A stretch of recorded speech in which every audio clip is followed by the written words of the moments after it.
नमस्कार, मेरा नाम नीरज कुमार देशमुख है। मैं इंडियन ऑयल कॉरपोरेशन लिमिटेड में मैनेजर ल्यूब टेक्निकल सेल्स के पद पर कार्यरत हूँ। मैं गेट मेंटर के साथ 2009 से जुड़ा हुआ हूँ और बीआईटी दुर्ग 2011 बैच पास आउट हूँ। मुझे आज भी अरविंद राय सर की वो पहली क्लास याद है जिसने मेरी ज़िंदगी की दिशा बदल दी, वरना हम भी उस भेड़ चाल का हिस्सा होते। गेट एस्पिरेंट से मेरा ये बोलना है कि किसी भी एग्ज़ाम में दो तरीके के लोग होते हैं। एक वो जो कुछ करने के माहौल में होते हैं और दूसरे वो जो केवल भीड़ का हिस्सा होते हैं। आपको इस भीड़ से दूर रहना है। माहौल से मेरा मतलब है स्टेट ऑफ माइंड। मुझे आज भी याद है कि जब हम लोग कॉलेज से निकलते आदाब, सत श्री अकाल, नमस्कार, जय श्री राम। चलिए दोस्तों, ये वीडियो अभी हम उन लोगों के लिए बना रहे हैं जिनकी रैंक अंडर 3000 अभी गेट में आई है। अंडर 3000 रैंक आई है। अब अंडर 3000 रैंक को अगेन मैं फर्दर डिवाइड कर सकता हूँ अंडर 1500 रैंक और 1500 टू 3000 रैंक तक। मैं जनरल कैटेगरी की बात कर रहा हूँ। जनरल कैटेगरी की बात कर रहा हूँ। अगर आप ओबीसी कैटेगरी में है तो जो रैंक मैं आपको दे रहा हूँ उसको आप 1.25 से मल्टीप्लाई कर लीजिए, और यदि आप SC ST कैटेगरी में है तो आप उसको उस रैंक को 3 से आप मल्टीप्लाई करके आप अपनी रैंक को कैलकुलेट कर सकते हैं। आप अपनी रैंक को कैलकुलेट कर सकते हैं। दोस्तों, अभी मैं जनरल कैटेगरी की बात कर रहा हूँ। जनरल कैटेगरी में अगर आपकी 1500 रैंक आई है, मल्टीप्लाइड बाय 1.2 अगर मैं कर देता हूँ, 1.2 से 1.25 यानी कि अबाउट 1800 2000 रैंक ओबीसी में आपको आई है, और 4000 5000 के बीच अगर आपकी रैंक SC ST कैटेगरी में है तो you have the fair chance कि आपको PSU से कॉल आ जाएगी। अगर आपका अंडर 500 रैंक आता है तो 100% आपको PSU से कॉल आएगी। अंडर 800 तक भी आपकी रैंक आती है तो बहुत ज्यादा प्रोबेबिलिटी है, ऑलमोस्ट 100% प्रोबेबिलिटी है you will get the call from the PSU। मोटा मोटी अगर मैं बोलूँ तो 1000 के अंदर रैंक में, 1000 के अंदर की रैंक में आप ऑलमोस्ट श्योर हो सकते हो कि you will get the call from the PSU। 1000 के अंदर रैंक में you can be almost sure. मैं 100% श्योर नहीं बोल रहा, 100% श्योर बोल रहा हूं मैं अंडर 500। अगर आपकी रैंक अंडर 1000 आई है तो आप लोग ऑलमोस्ट श्योर हो कि आपकी भी कॉल आएगी PSU से।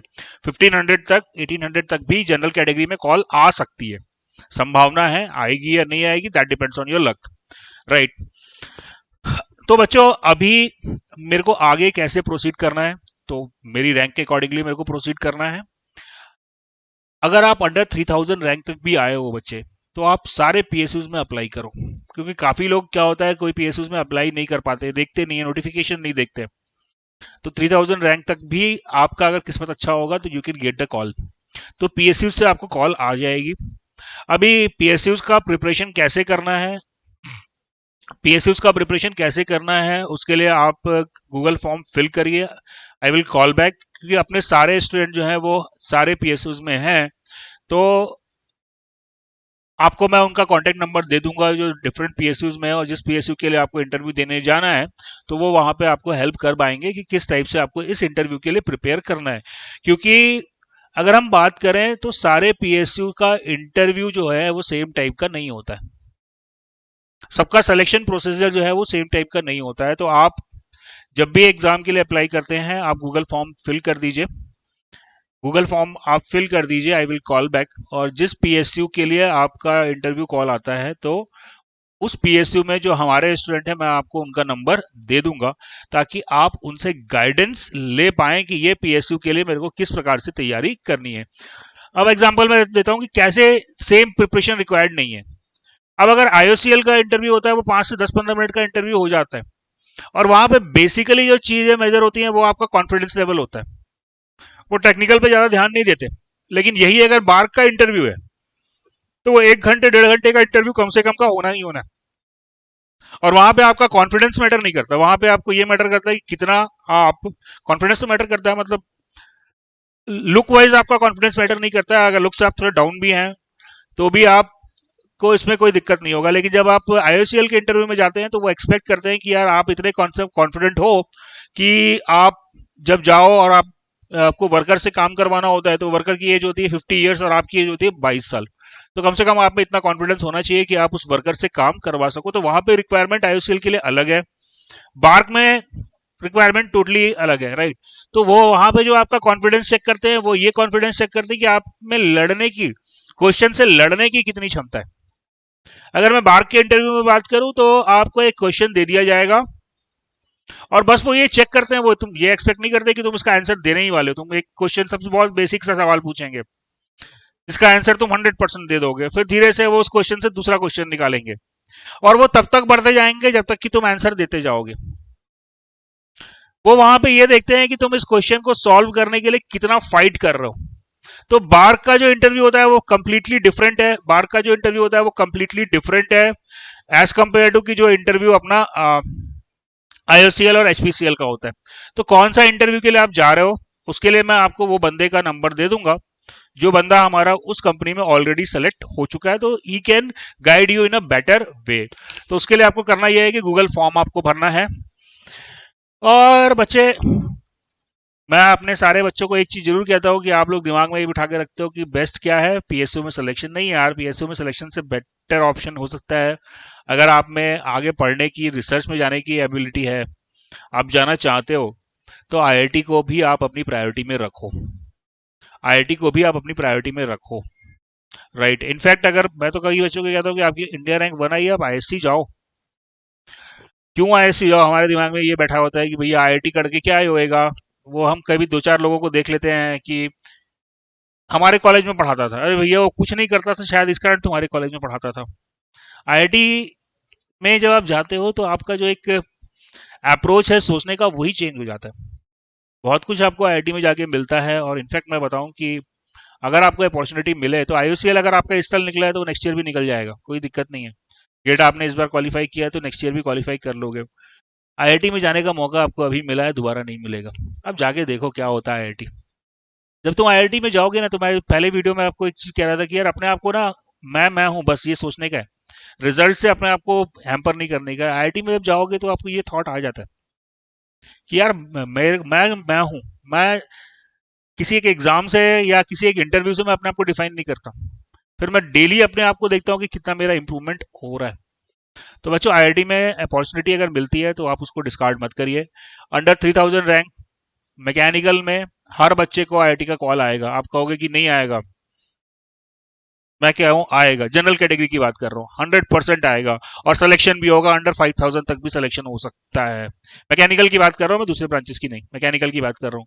मैकेनिकल में 3000 के अंदर तो आपको 100% आईआईटी का कॉल आएगा। जनरल कैटेगरी की बात कर रहा हूँ, 5000 तक भी आपका सिलेक्शन होने की संभावना है।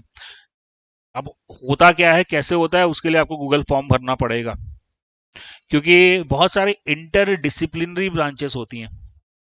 इंटर डिसिप्लिनरी ब्रांचेस वो होती हैं जहां पर कि मैकेनिकल वाला भी अप्लाई कर सकता है, इलेक्ट्रिकल वाला भी अप्लाई कर सकता है, सिविल वाला भी अप्लाई कर सकता है।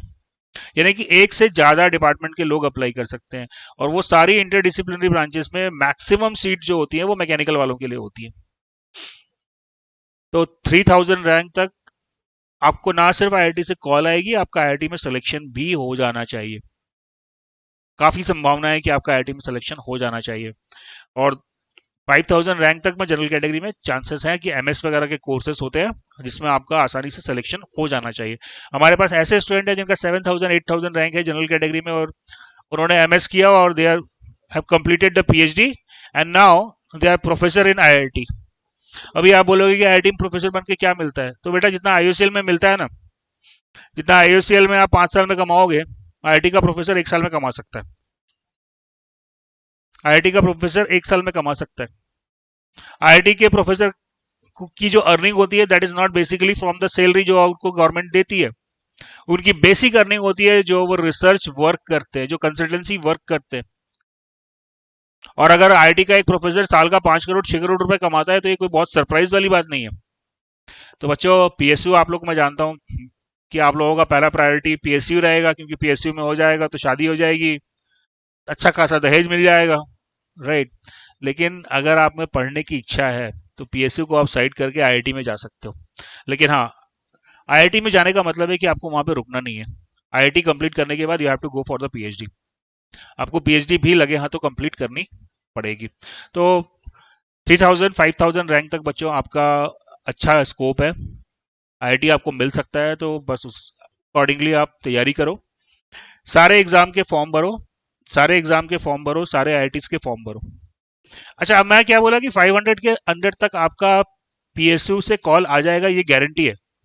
मैंने ये नहीं बोला है ना, एक चीज हाँ फिर से मैं करेक्ट कर लूं, मैंने ये नहीं कहा कि आपकी 500 रैंक आ गई है तो आपका पीएसयू में सिलेक्शन गारंटी है, नहीं, दो चीजें हैं।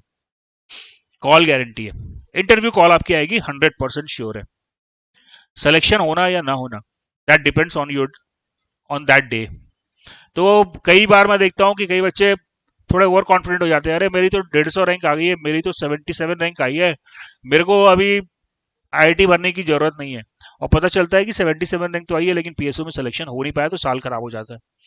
तो सबको आईआईटी का फॉर्म भरना है, आईआईटी का फॉर्म भरना है। आईआईटी के फॉर्म को भरते समय आपको तकलीफ आएगी प्रायोरिटी डिसाइड करने में। जब आप फॉर्म भरोगे आईआईटी का तो आपको समझ में नहीं आएगा कि कौन से ब्रांच को मैं कौन से नंबर पे रखूं, तो उसके लिए आप मेरे को कॉल करके या गूगल फॉर्म के थ्रू आप मेरे से कांटेक्ट कर सकते हो।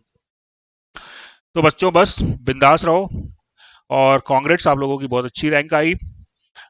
किसी को दुख हो रहा होगा कि मेरी 3000 रैंक क्यों आ गई, भाई तू ये सोच कि तेरे से पीछे 1,70,000 लोग और हैं, राइट। तो एंजॉय करो, बिल्कुल प्रेशर लेने का नहीं है।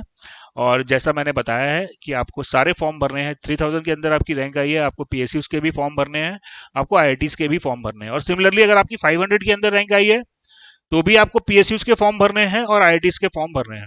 500 के अंदर रैंक आई है, आपको इंटरव्यू का कॉल आएगा, सिलेक्शन होगा कि नहीं होगा that depends on that day, right.